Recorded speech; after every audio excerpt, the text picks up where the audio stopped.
আমাদের হেডলাইন দেওয়া ছিল মিটার ব্রিজ। মিটার ব্রিজ বলতে কি বুঝে? নাম শুনেই বোঝা যায় যে 1 মিটার দৈর্ঘ্যের একটা সুষম তার ব্যবহার করা হয়। এখন তার নেওয়া হয় যে তারের দৈর্ঘ্য কত মিটার? 1 মিটার। 1 মিটার মানে কত? 100 সেন্টিমিটার। সুষম তার মানে যার সব জায়গার ক্ষেত্রফল বা প্রস্থচ্ছেদের ক্ষেত্রফল কি থাকবে? সমান থাকবে, সমানভাবে পুরো। তার নিয়ে আমরা হুইটস্টোন ব্রিজ নীতি করছিলাম এরকম, আগে বুঝানো পুরোটা লিখে দিব না। 4টা রোধ ছিল, 4টা রোধের এইখানেও 4টা রোধই আছে। দেখো এইখানেও আমরা হুইটস্টোন ব্রিজ আমরা অ্যাপ্লাই করি কি রকম? এই 4টা রোধের নিচে এর মধ্যে এই হচ্ছে আর, দেখো এই তোমার এইখানে এই হচ্ছে আর, এই হচ্ছে এস, বাট এই দুটো ফিক্সড। এই দুটো হচ্ছে মিটার ব্রিজ মানে যন্ত্রের সাথে একদম ফিক্সড করা। এই রোধ দুটো আমরা চাইলেও কি চেঞ্জ করতে পারবো না। রোধ বাকি আছে কোনটা? P R Q. দেখো এই যে দুইটা রোধ আমাদের বাকি, একটা পি একটা কিউ। এই দুইটা রোধের মধ্যে একটা হচ্ছে জানা রোধ আর একটা হচ্ছে কি অজানা রোধ।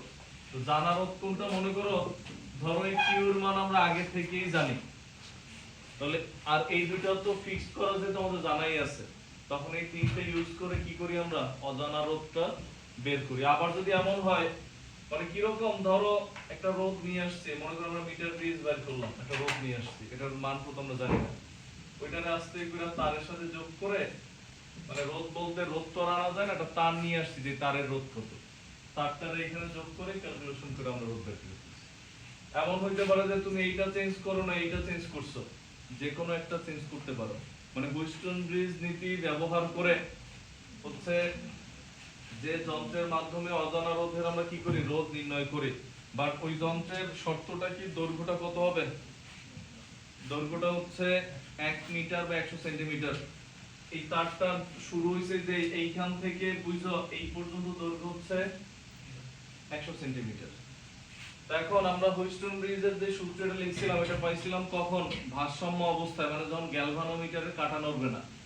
এখানে একটা গ্যালভানোমিটার আমরা সেট করছি। এই যে তারের এই যে তার এইখান থেকে যে তার এই তারটার এই যে ডি বিন্দুতে যে সেট করছে, প্রথমে মনে করে এখানে দিলাম, দেখলাম কাটা নড়তেছে, মানে বিদ্যুৎ আসা যাওয়া হইতেছে। এটারে এইখানে যে আস্তে আস্তে সামনে বিভিন্ন জায়গায় সেট করে আমরা যখন ডি বিন্দুতে সেট করলাম, এবার দেখতেছি মনে করো গ্যালভানোমিটারে কাটা নড়তেছে না। তার মানে এই ডি বিন্দুটা হচ্ছে কি বিন্দু? ভারসাম্য বিন্দু বা নিস্পন্দ বিন্দু। মানে যখন কি গ্যালভানোমিটার দিয়ে মধ্যে দিয়ে কি তড়িৎ প্রবাহ বন্ধ। কেন? কারণ তড়িৎ প্রবাহ বন্ধ হওয়ার কারণটা হচ্ছে এটাই, যাতে আমরা ভারসাম্য অবস্থায়, এই সূত্রটা কি ভারসাম্য অবস্থায়, তখনই অজানা রোধ নির্ণয় করার প্রক্রিয়া। এই দুইটা এর মধ্যে পি হচ্ছে বাম ফাঁকের রোধ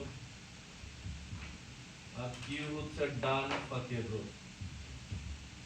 আর এখানে তখন এই এলটা কি?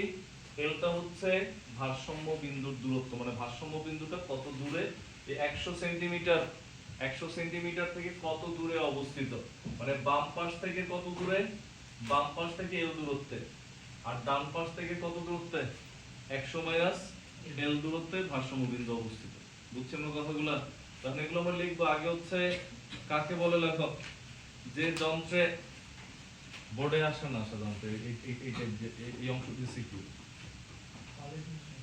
কলেজেও খুব কম আসে না, প্র্যাকটিক্যালে করতে হয়। প্র্যাকটিক্যালি এটা লিখবে, এটা আসবে লেখো। যে যন্ত্রে 1 মিটার লম্বা সুষম প্রস্থচ্ছেদের,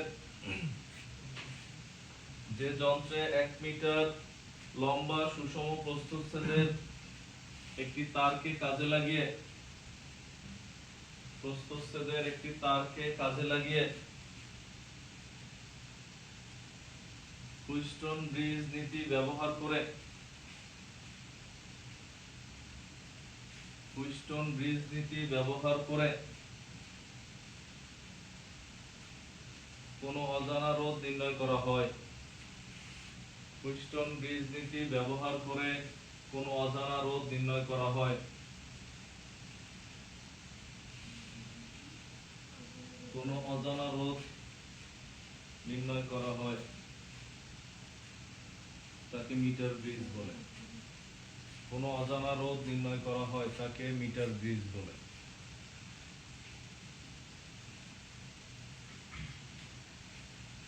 ডিসেম্বর কোন অজানা রোধ ব্যবহার করা হয় তাকে মিটার ব্রিজ বলে। বুঝছো? এরপরে হচ্ছে চিত্র তো আগেই আছে, এবার নিচে এটা লেখো P is equal to বাম ফাঁকের রোধ, Q is equal to ডান ফাঁকের রোধ। এদের মধ্যে সূত্রটা কেমন? এদের মধ্যে সূত্রটা হচ্ছে তোমার কি রকম? এদের ক্ষেত্রে এই যে রোধ দ্বয়ের অনুপাত is equal to দৈর্ঘ্যের অনুপাত বা দূরত্বের অনুপাত। রোধ দ্বয়ের অনুপাত is equal to দূরত্বের অনুপাত। তখন আমরা যদি লিখি, আমরা কি লিখবো দেখো, তখন লিখলে আমরা এরকম লিখে দেখো, এখানে রোধ দ্বয়ের অনুপাত কত আসে, মানে সূত্রের প্রমাণ লাগবে না, আমরা যদি দেখি দেখো এখানে হচ্ছে যে দুটো রোধ ছিল P বাই Q, P থেকে দূরত্বটা কত, L না ভারসাম্য বিন্দুর, L বাই 100 মাইনাস L, এটা সূত্র। আর কেউ যদি এসে বলে না স্যার আমি এই সূত্র লিখতে চাই না, আমি কি লিখতে চাই, আমি Q বাই P লিখবো, তাহলে উল্টে দিবা। আবার তুমি P থেকে L ধরছো, কেউ যদি বলে স্যার আমি এদিক থেকে L ধরবো, ধরো, কোনো সমস্যা নেই, যে কোনো একদিক থেকে ধরলেই হয়ে যাবে। বুঝছি আমরা? L দূরত্বে কি ভারসাম্য বিন্দু অবস্থিত, তখন এই অঙ্কগুলো হচ্ছে সেন্টিমিটারে। এই দুটো হচ্ছে সূত্র আমাদের, তুমি যেটা আগে লিখবো ওইটা থেকে যেই দূরত্ব ধরছো। তবে সাধারণত P থেকে মানে বাম পাশ থেকে আমরা বেসিক্যালি দূরত্বটা ধরি। বুঝছি আমরা? উঠাও।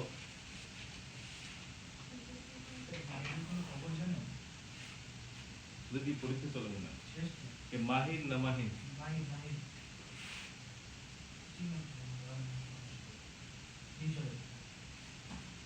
ওরা মনে হয় বাড়িতে যাবে, তাই কিন্তু মেসেজ দিতে হবে।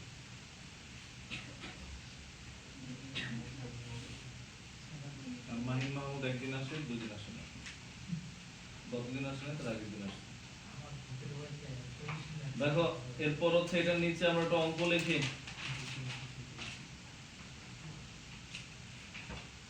অঙ্ক লেখো।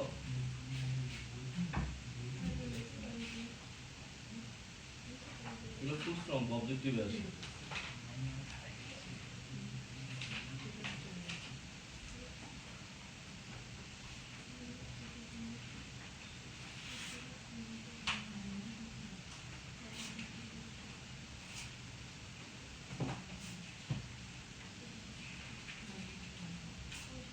লেখো হচ্ছে একটি মিটার ব্রিজের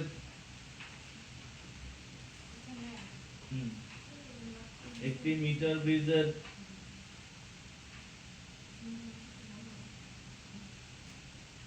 বাম ফাঁকে 12 ওহম এর একটি আদর্শ রোধ,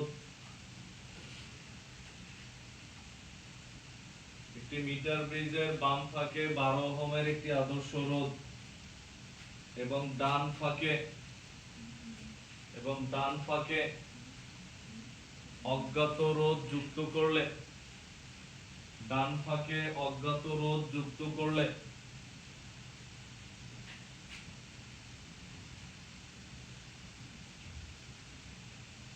তারের বাম প্রান্ত থেকে 37.5 সেন্টিমিটার, তারের বাম প্রান্ত থেকে 37.5 সেন্টিমিটার দূরে নিস্পন্দ বিন্দু পাওয়া গেল। সেন্টিমিটার দূরে নিস্পন্দ বিন্দু পাওয়া গেল। নিস্পন্দ বানান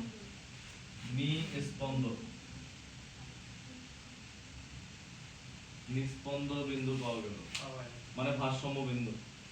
এরপর লেখা হচ্ছে অজ্ঞাত রোধটি নির্ণয় করো। অজ্ঞাত রোধটি নির্ণয় করো। পারবা? পারা উচিত। এখানে কি দেয়া আছে বলো তো, কোন গ্যাপের রোধ দেয়া আছে, বাম না ডান? বাম পাশেরটা দেয়া আছে রোধ। তো দেখো বাম দেয়া থাকে মানে P এর মান কত ওহম? 12 ওহম। P এর মান দেয়া আছে 12 ওহম। আর কি দেয়া আছে? Q বের করতে বলছে নাকি?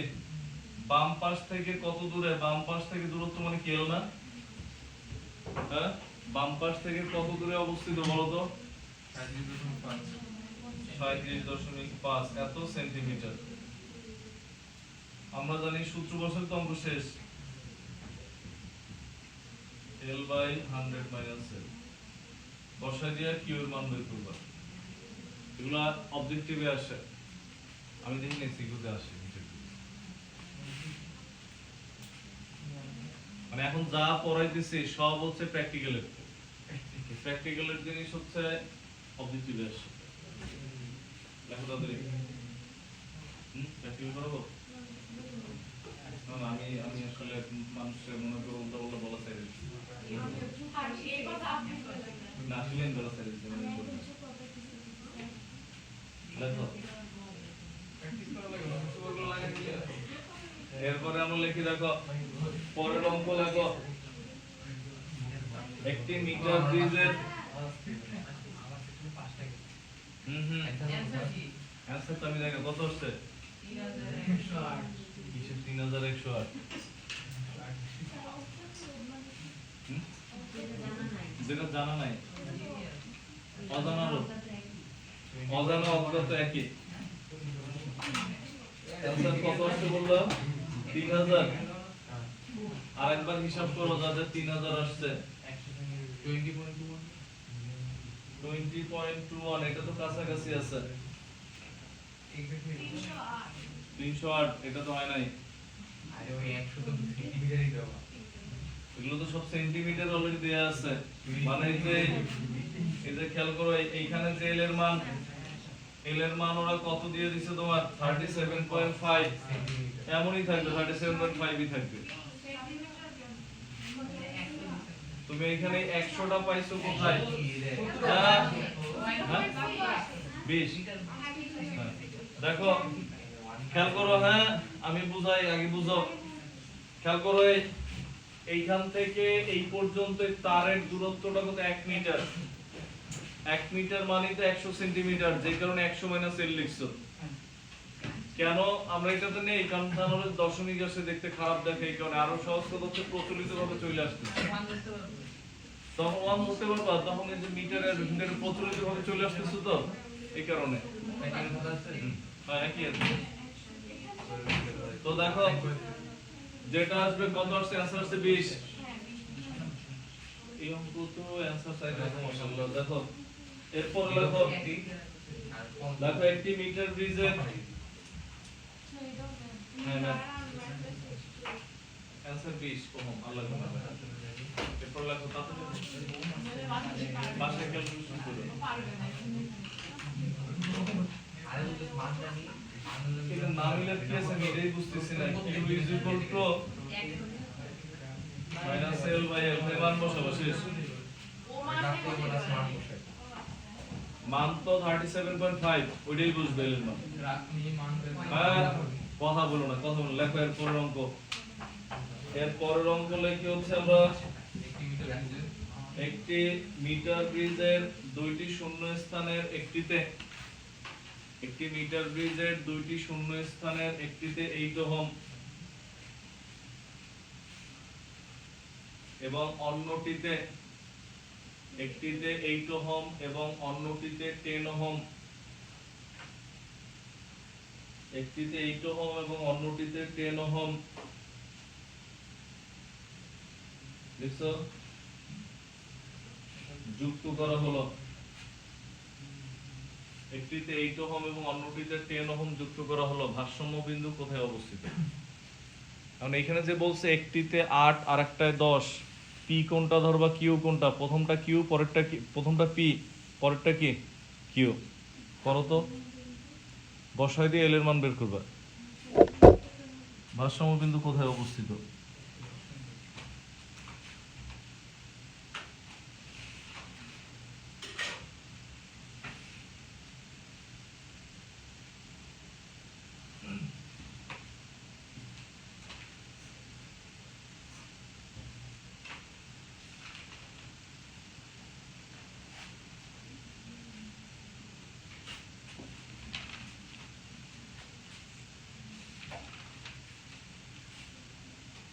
আমরা এরপর লেখো নেক্সট। আসে নাই, কত আসছে आंसर বলো তো? তো করো। 44.4 এল এর মান বের করবা, মান বসে বলো কত আসে।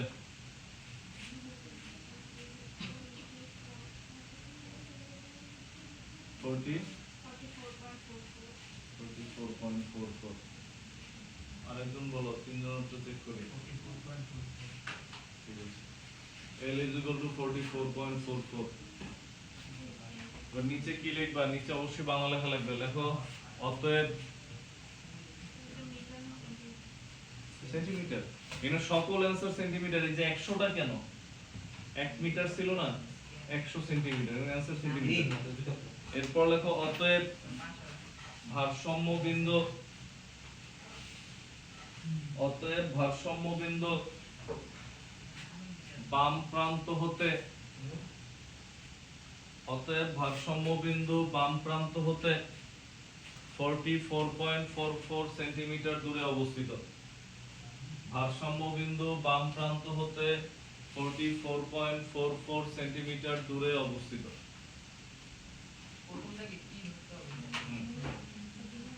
সিরিয়ালি ধরি আমরা, এবং এটা বাম পাশে না। এখন তো যে মানে হুইস্টন ব্রিজ অপেক্ষা করে এটাতে কেন আসছে? এখানে দুইটার মধ্যে একটা হইলেই হয়, আর ওটা ফিক্সড করা আগে। এরপরে হেডলাইন দাও নেক্সট। ঠিক লাগে?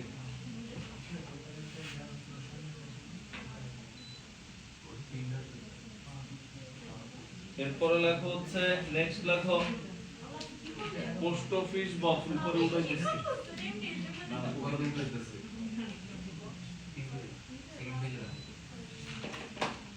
দেখো হেডলাইন দাও পোস্ট অফিস বক্স।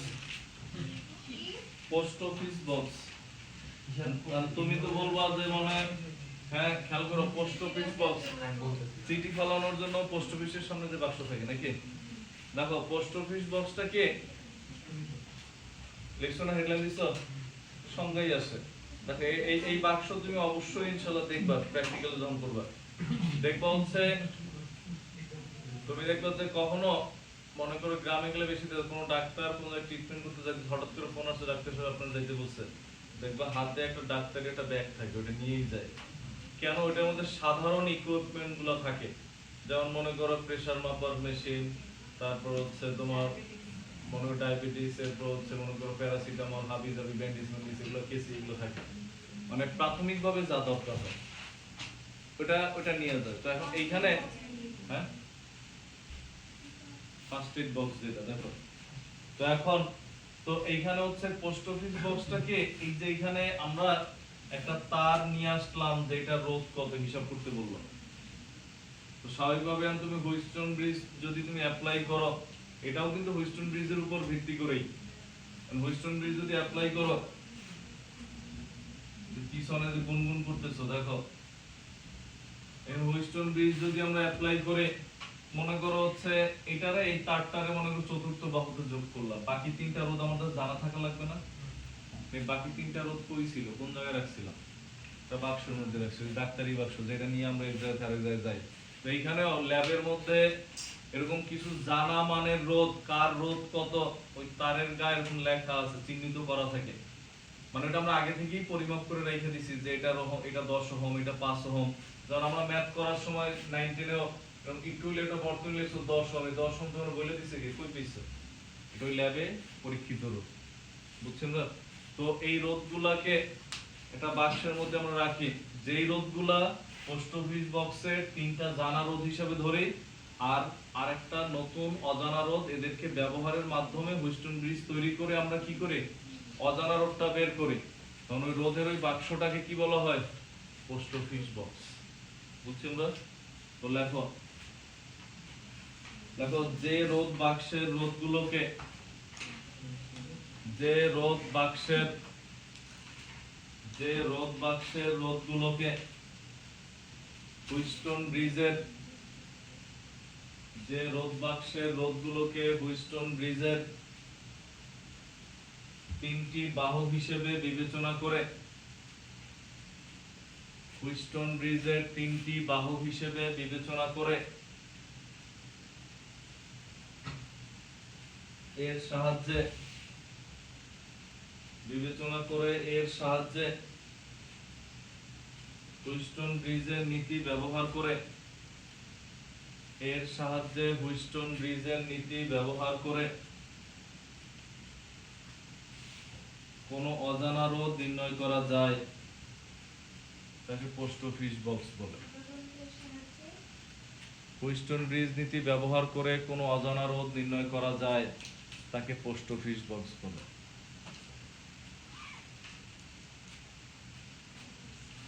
তাকে পোস্ট অফিস বক্স বলে। বুঝছি আমরা?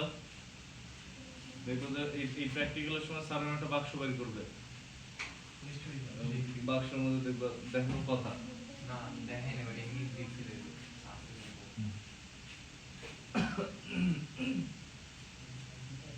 রোধের বাক্স আর কি।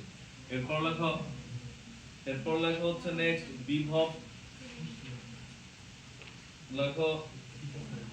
লেখো পোটেন বিভব পরিমাপ লেখা লাগবে না, তুমি এটা লেখো পোটেনশিওমিটার লেখো। পোটেনশিওমিটার এটাও দেখো তুমি, এই যে বানান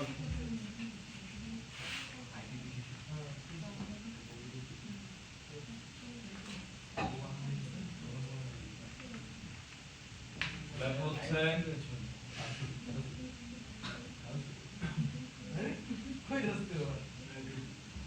দেখো পোটেনশিওমিটার, লেখো পোটেনশিওমিটার। পোটেনশিওমিটার দিয়ে কি করে বিভব সংক্রান্ত মান নির্ণয় করা হয়। লেখো মানে এটা দ্বারা আমরা বিভব পার্থক্য, তড়িৎচালক শক্তি ইত্যাদি পরিমাপ করি। লেখো প্র্যাকটিস কি শেষ? লেখো আমরা লিখি পোস্ট অফিস বক্স মানে হচ্ছে আমরা হুইস্টন ব্রিজে আমরা কি লিখি P by Q = R by S, এটা হচ্ছে আমাদের সূত্র। তখন এই সূত্র দিয়ে যখন আমরা কি করি যে কোনো একটা রোধের মান অজানা থাকে ওটা বের করি, ওটা বের করতে গেলে তিনটা রোধ তো জানা থাকা লাগবে। ওই জানাগুলো আমরা কি যে বাক্সের মধ্যে নিয়ে ঘোরাঘুরি করবে, যে যে বাক্সে রাখি আগে থেকে পরিমাপ করে বক্সের মধ্যে তো রাখি, ওই বাক্সটা গুলো বাক্সটা করবে না?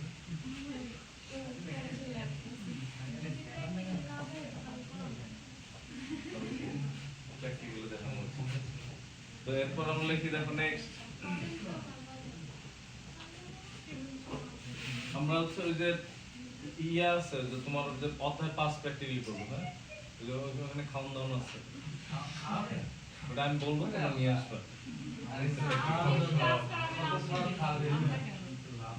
আমি মনে করো মানে মাছ রান্না বান্না আছে, মাছ রান্না ছেলে মানুষ কি রান্না করে লেখো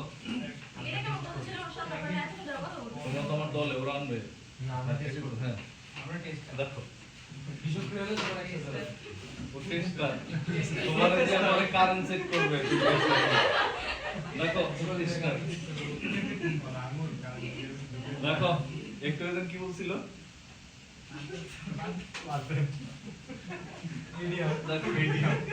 দেখো আমরা এটা লেখার পর পোটেনশিওমিটারের নিচে লেখো যে যন্ত্রের সাহায্যে বিভব পতন পদ্ধতিতে, যে যন্ত্রের সাহায্যে বিভব পতন পদ্ধতিতে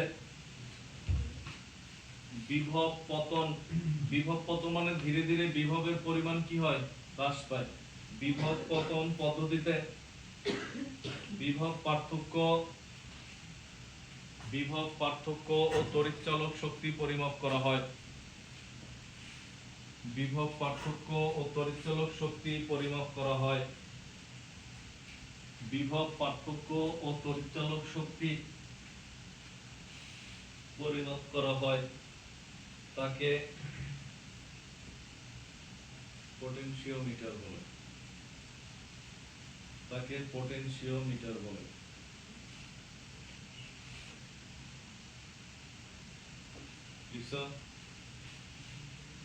এরপরে হচ্ছে এখানে আমরা হচ্ছে যদি একটা সিকিউ দেখি, না এগুলো সিকিউ না, শেষ টপিক শেষ।